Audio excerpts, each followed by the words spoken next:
Hey guys, I wanted to try something today using the Nespresso Creatista machine that I've thought about trying for a while, but I've never wanted to risk my steam wand because I'm going to try and make a hot chocolate using the Nespresso Creatista steam wand. And I've always worried that will it do any damage to it? Well, we've had this machine a long time now. We'll probably be due a new one at some point soon, or a different kind of machine.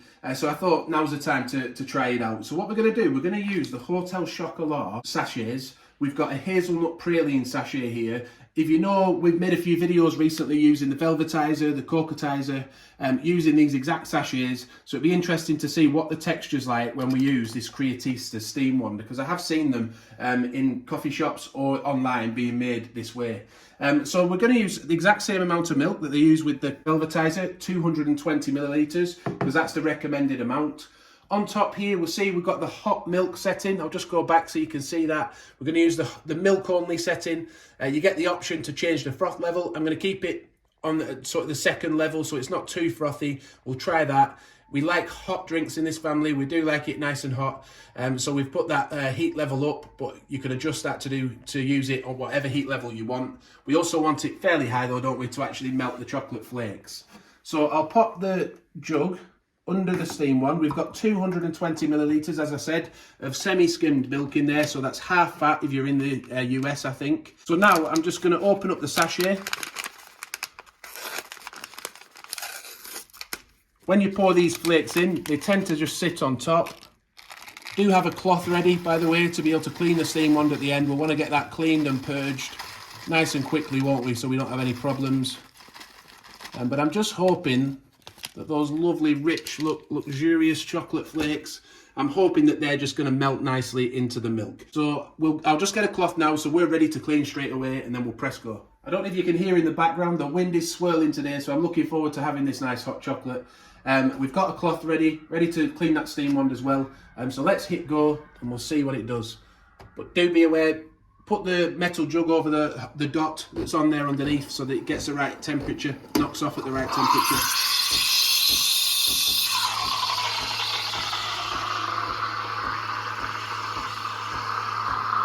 The only thing, there's not much vortex, is there? But it is starting to sink a bit and it's starting to melt.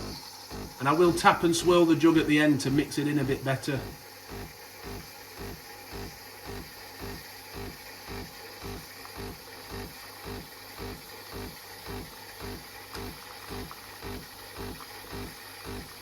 Hopefully, as the milk heats up, that chocolate will start to melt a bit better.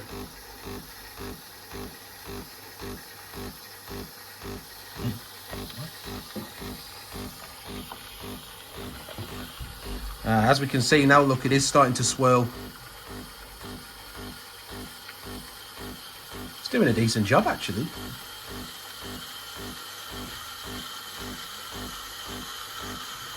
We've just gone to nip and get a teaspoon in case it needed stirring, but it doesn't actually look like it's going to need it. I'll just hand the camera back.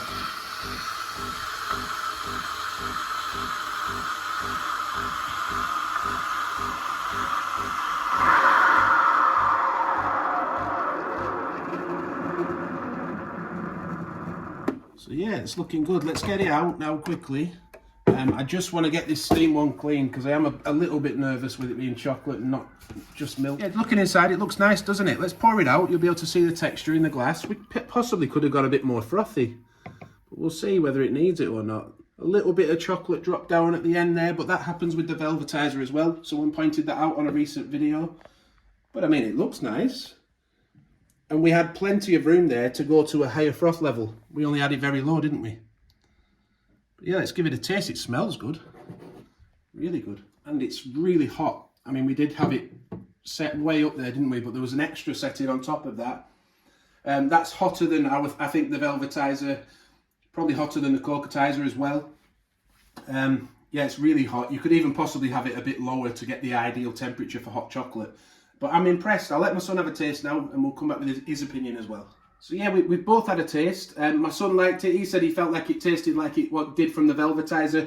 I feel it may be a little bit thinner in body, but we did have a lot of room. We could have got an extra froth level up, couldn't we, to change that? But I'm very impressed. I'll have one last taste. Yeah, tastes good.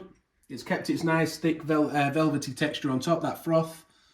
Very impressed. And I just wanted to point out as well, there's not really a lot of chocolate left inside. You always get a bit left in the velvetizer anyway, and a little bit dropped down into the drink, didn't it? But there's not much left in the jug, so it's done a really good job at melting and mixing that chocolate, and we saw it got that swirl going in the jug, didn't it, to mix it up nicely. So if you've tried this, let us know in the comments, has it worked well for you?